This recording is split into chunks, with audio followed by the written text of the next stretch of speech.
Good day, listeners. So I recently finished Dying Like the Beast, and I had a few thoughts about it. And then I remembered I have a YouTube channel, and I can make this a video. And that is my video creation process. But in all seriousness though, this is just my thoughts and opinions put together in a semi-professional review. That being said, I'd love to hear your thoughts in the comments down below. I know this game was a bit of a hot topic due to Dying Light 2, and there are all kinds of opinions floating about, but it seems mostly positive from what I've seen. Just a little heads up, there will be no story spoilers, but I will be going over gameplay mechanics and the like. So, allow me to start us off by saying, this game is amazing. I thoroughly enjoyed my time, and I look forward to seeing the future this game will have. After all, Techland hasn't really failed us yet when it comes to the work they put into their games after their release. But after finishing The Beast, my opinion is, this game is amazing, but it's timid. Now, before I really start critiquing, let's realize that Techland is very much in a damned if you do, damned if you don't situation.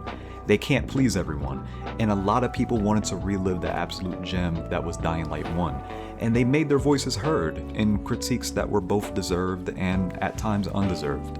But Techland, of course, didn't want to scrap everything they built upon in Dying Light 2. On top of that, they really couldn't. The game was supposed to be a DLC, and it's built on the Dying Light 2 engine at that. But because of the backlash Dying Light 2 had, I feel like, and once again, this is just my opinion, Techland had no choice but to play it safe in this installment.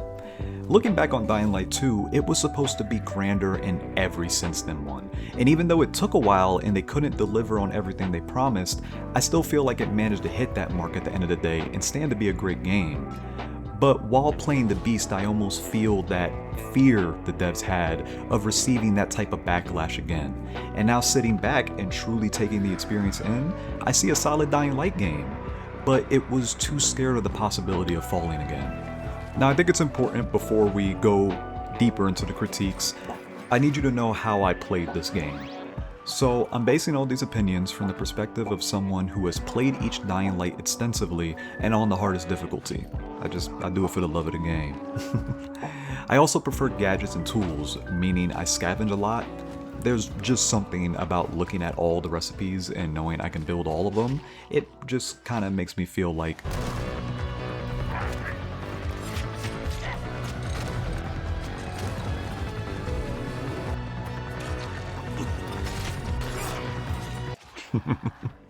yeah, let me not get carried away. You already know I need my nightmare mode. Techland apparently ain't ready for it yet. I understand, the game just came out.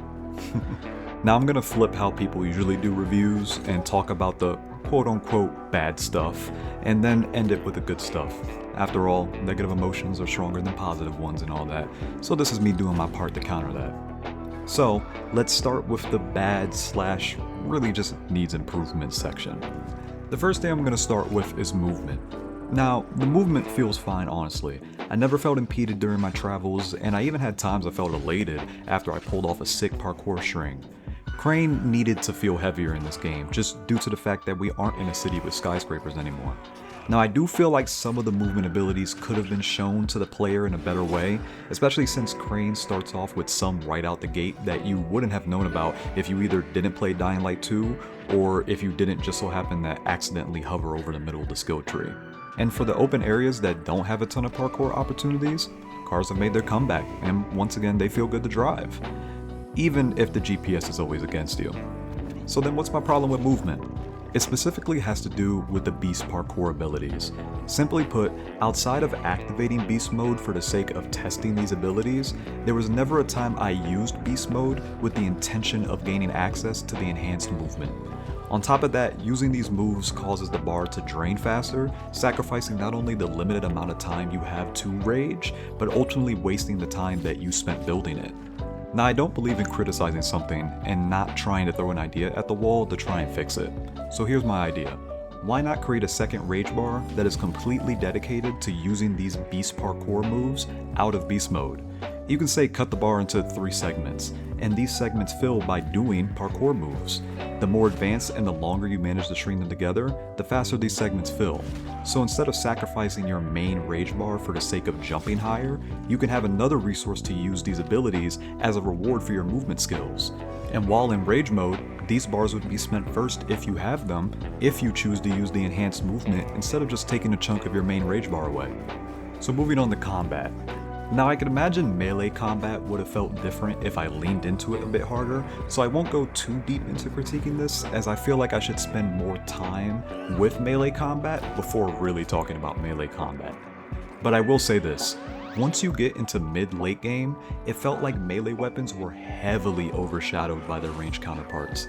Zombies sometimes take 3 to 5 hits just to knock on the ground, and if you don't have the stomp skill, you have to swing at them another 2 to 3 times just to finish them off. Now once again, maybe this was because I'm not wearing melee gear or some other factor I don't know about, but using a bow or a throwing knife always felt like the better option and wasted less resources in the long run.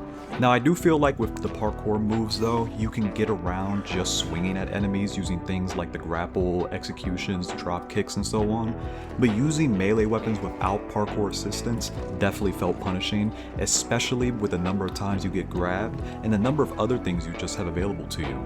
I will admit though, I can't really think of a fix for this one, at least on higher difficulties. I came into the mindset that melee weapons were a last resort unless I'm getting my Elden Lord on with a boss, and that's what I did. And honestly, I don't remember dying more than 5 times during the story. Take that as you will. Then we have to talk about resource gathering. Now I will say, this one is more on the bad side of things in my opinion. There was no point in the game where I felt the pressure of not having materials to craft things with, and I attribute that solely to the Dark Zones. Dark Zones and Dying Light 2 were places that you were encouraged to go during the night due to the fact that during the day, volatiles hid inside, and if you managed to get there, you were rewarded with whatever you could find inside, but you had to leave before the volatiles came home in the morning. In Dying Light the Beast, there is no such pressure. In all the Dark Zones I went to, there were never any volatiles, only a screamer, maybe a viral or two, and sometimes at the end there was a special infected. That's it. This made looting extremely easy, even in the hardest difficulty where resources are supposed to be the most limited. Thankfully, the fix is simple. Volatiles are already nigh invincible unless you hit them with an extreme amount of resources, and they reward you with lunch money. So, put them back in Dark Zones during the day. This will discourage players from looting them freely outside of nighttime. It'll also kind of make the game last longer and encourage players to brave the dark a bit more. Now, onto the good stuff, starting with the story and the atmosphere. While on the short side, I thoroughly enjoyed the story. Fair note though, I'm not hard to please when it comes to these things. Outward is one of my favorite games of all time, and that has 4 main missions in the base game, the last of which is shared between all the factions. But regardless, without spoilers, I feel like the style was definitely an improvement from 2, and if you're a fan of Dying Light, you're in for a good time. And the atmosphere for what the game was trying to achieve, nailed it. If in Dying Light 2 you were flying high and soaring, the Beast grounds you a bit and makes you feel how screwed everything is. I had a good amount of like, so why are we here though? Moments in the game, and that was awesome. And then the crafting options and tools. Like I said before, I'm a tool and gadget guy, and the types of tools we had available were an absolute pleasure to use. Literally every kind of knife. Different arrows, the flamethrower, grenade launcher with UV grenades, landmines, firecrackers, I could go on. And there was always a way to make something new or set a trap with a little bit of forethought. I couldn't be more pleased with the amount of variety, with the variations available within that variety. And last but not least, the pressure of the night is so back. With the removal of fast travel and the cars not always being where you need them, trips had to be planned, timed, and adjusted based on what was happening. And there were plenty of times that I just didn't finish what I needed to do in the time that I expected and got caught out at night with the main goal of just getting back safely. And while I enjoyed the map of Dying Light 2 more, this one actively played into that fear because sometimes you don't even have the rooftops to protect you, just trees, rocks, and prayers. Straight 10 out of 10. Overall, like I said, I enjoyed my time in Dying Light the Beast. While I will personally be bouncing back between this and 2, I have no doubt that this will either get expanded to the same heights as its predecessors, or be the launchpad to a larger experience using this as its inspiration. It's just my personal hope though, that in their future projects, Techland will regain that gusto that I feel they lost because of what happened with Dying Light 2, and they deliver on it properly when that time comes. After all, the pen doesn't stop writing just because it made a mistake, and I personally can't wait to see what they'll write next. Until next time, y'all.